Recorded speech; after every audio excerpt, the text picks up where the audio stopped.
తిరుపతికి బోవ తురకదాసరి కాడు, కాశికేగ పంది గజము కాదు, కుక్క సింహమగునె గోదావరికి బోవ, విశ్వదాభిరామ వినురవేమ.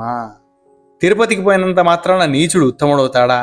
కాశీకి పోయినంత మాత్రాన నీచుడు ఉత్తముడవుతాడా?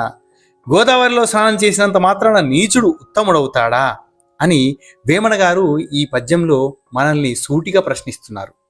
పుష్కర స్నానాలు పుణ్యస్నానాలు చేసినంత మాత్రాన మనిషి యొక్క పాపాలు తొలగిపోతాయా? కాశీకేగి అస్థికలు కలిపినంత మాత్రాన అతను స్వర్గానికి వెళ్ళిపోతాడా? కావిపంచె కట్టి కడుయోగి వలె నుండి, వెకిలి కోర్కెలెల్ల విడిచిపెట్టి, తొరగి తిరుగువాడు దొంగ సన్యాసిరా, విశ్వదాభిరామ వినురవేమ.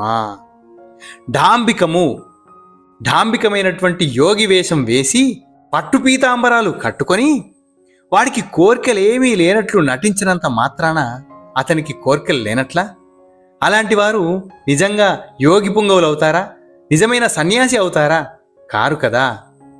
నిజమైన సన్యాసి, నిజమైన యోగి పుంగవుడు ఎప్పుడు కూడా పైపై డాంబికాలకు బానిస కాడు. పైపై మెరుగులు దిద్దుకొని లోకాన్ని మోసపుచ్చడు. ఇలాంటి దొంగ సన్యాసులు నేడు చాలామంది పెరిగిపోయారు. అలాంటి వారు చాలామంది ఇప్పుడు జైళ్లల్లో మగ్గుతున్నారు, మనం చూస్తూనే ఉన్నాం. అలా మోసపుచ్చేవారు నిజమైన యోగులు ఎప్పటికీ కాలేరు అని వేమన గారు ఈ పద్యంలో మనల్ని తట్టి లేపుతున్నారు. వెర్రివాని మిగుల విసిగింపగా రాదు, వెర్రివాని మిగుల విసిగింపగా రాదు, వెర్రివాని మాట వినగరాదు, వెర్రి కుక్కబట్టి వేటాడగా రాదు, విశ్వదాభిరామ వినురవేమ. మూర్ఖుడితో మాట్లాడి వాడిని విసిగించి అలాంటి వాడి మాటలు వినడం వల్ల మనమే మోసపోతాము, మనమే ప్రమాదంలో పడిపోతాము. ఎట్లా అంటే వెర్రి కుక్కతో వేటాడడానికి వెళ్ళినట్లుగా. వేమన గారు చూడండి, అలిత లలిత తెలుగు పదాలతో మహా అద్భుతమైనటువంటి అర్థాన్ని, తాత్పర్యాన్ని, భావాన్ని ఇముడ్చుకున్న పద్యాలను మనకు అందించారు. కలిమినాడు మగని కామించి చూచును, కలిమినాడు మగని కామించి చూచును, లేమి జిక్కునాడు లేవకుండు, లేమి జిక్కునాడు లేవకుండు, మనిన మగనినైన మడియంగ జూచును, విశ్వదాభిరామ వినురవేమ. స్త్రీ సంపదలున్నప్పుడు భర్తను ఎంతో ప్రేమగా చూస్తుంది, ఎంతో గౌరవిస్తుంది. అదే సంపదలు లేనప్పుడు, వాడు దారిద్ర్యాన్ని అనుభవిస్తున్నప్పుడు వాడు ఏమేవ్ కొంచెం ఇట్రాయే అని పిలిచినా లేపినా అక్కడి నుంచి కదలదు. ఈ దరిద్రుడు చెప్తే నేను వినాలనా అన్నట్లు ప్రవర్తిస్తుంది. ఇట్టువాడు మరణించినను మేలు అని వేమన గారి పద్యంలోని భావం. భార్య భర్తను సంపదలున్నప్పుడే ప్రేమిస్తుంది, గౌరవిస్తుంది. అదే సంపదలు కోల్పోయినాడు వాణ్ణి తిరస్కరిస్తుంది, ధిక్కరిస్తుంది అని వేమన గారు ఈ పద్యంలో ఒక నిగూఢమైనటువంటి అర్థాన్ని మనకు బోధించారు. జీవి జీవి జంప శివుని చంపుటేయగు, జీవి జీవి జంప శివుని చంపుటేయగు, జీవుడరసి తెలియ శివుడు కాడే, జీవుడరసి తెలియ శివుడు కాడే, భావమందు దీని పరికించి చూడుము, విశ్వదాభిరామ వినురవేమ. ప్రతి జీవిలో పరమాత్మ ఉంటాడు. అది మనిషి అయినా, పశువైనా, పశుపక్షాదులైనా దేంట్లో అయినా శివుడు మనకు గోచరిస్తాడు. కాబట్టి జీవహింస అంటే ఆ పరమాత్మను హింసించినట్టే లెక్క. కాబట్టి జీవహింస కూడదు, జీవహింస చేయకండి అని వేమన గారు ఈ పద్యం ద్వారా మనల్ని మందలిస్తున్నారు.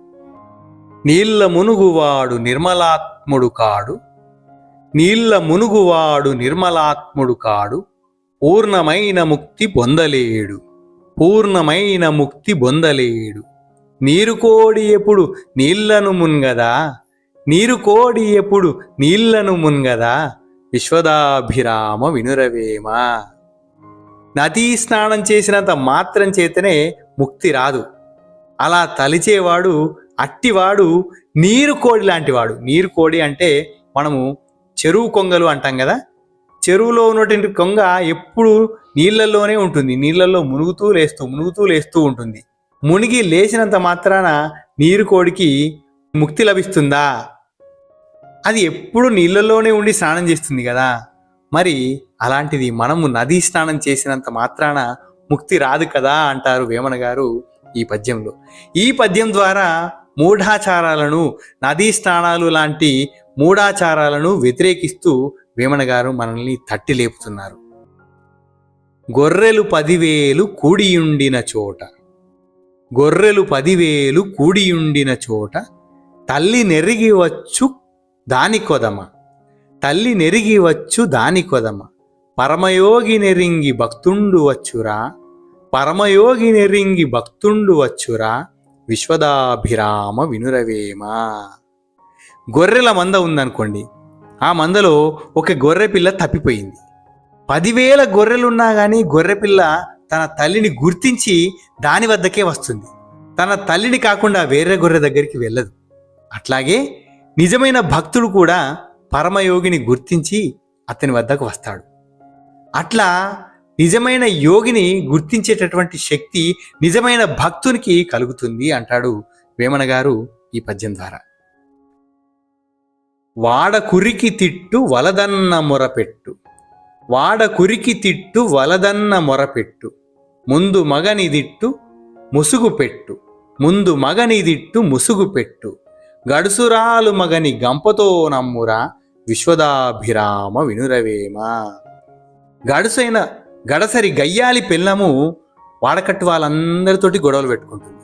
అరే ఇట్లా ఎందుకే గొడవలు పెట్టుకోవడము, వద్దే కలిమితో ఉందాం, స్నేహంతో ఉందాం అని మగడు గాని మందలిస్తే వాణ్ణి కూడా గొడవ పెట్టుకొని మగన్నే కొడుతుంది. కొట్టి మళ్ళా అదే ముసుగు పెట్టుకొని అలుగుతుంది. ఇలాంటి గడుసురాలు మగన్ని కూడా గంపలో అమ్మేస్తుందిరా బాబు అని వేమన గారు గయ్యాలి పిల్లల గురించి అద్భుతమైనటువంటి పద్యాన్ని మనకు అందించారు.